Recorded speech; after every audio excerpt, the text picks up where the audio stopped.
Magiging number 1 na sa buong mundo ang Pilipinas pagdating sa pag-aangkat ng bigas. Tutol naman sa patuloy na rice importation si Senator Amy Marcos, naniniwalang gawa-gawa lang ang krisis sa bigas. Nasa frontline ng balitang yan si Shyla Francisco. Sa matagal na panahon, kilala ang Pilipinas bilang isang agricultural country. Ibig sabihin, pagsasaka ang pangunahing industriya sa bansa. Pero ngayon, tayo na raw ang numero 1 bansa sa buong mundo na nag-aangkat ng bigas.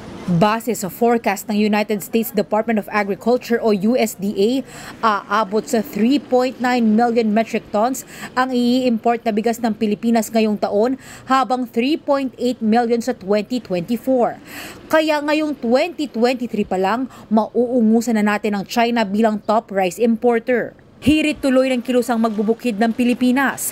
Hindi yan nakaka-proud. Paliwanag pa ng USDA, dinedelay ng mga importer ang pag-aangkat habang mataas pa ang presyo ng bigas.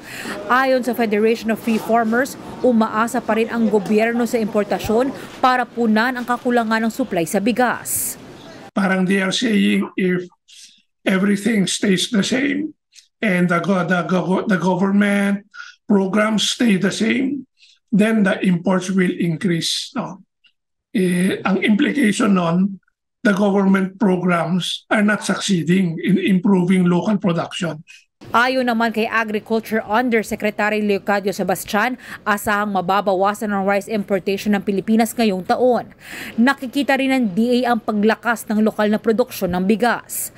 Ang kapatid naman ni Agriculture Secretary at Pangulong Bongbong Marcos na si Senator Amy Marcos, hindi kumbinsidong may krisis sa bigas.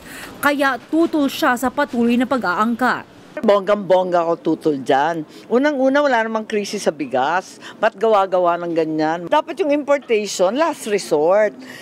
Ang dami pang binibentang bigas na lokal. Nauna naman ang sinabi ni Pangulong Marcos na hindi dapat umaasa sa importation ng Pilipinas, mapabigas man o sa iba pang produktong pang-agrikultura.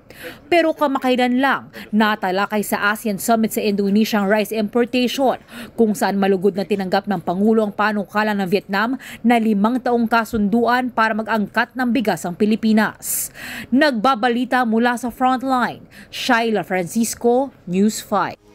Mga kapatid, may Los Baños po. Huwag magpahuli sa mga balita at impormasyon dapat ninyong malaman. Para sa mas malawak na balitaan at diskusyon, mag-follow at mag-subscribe sa social media pages ng News 5.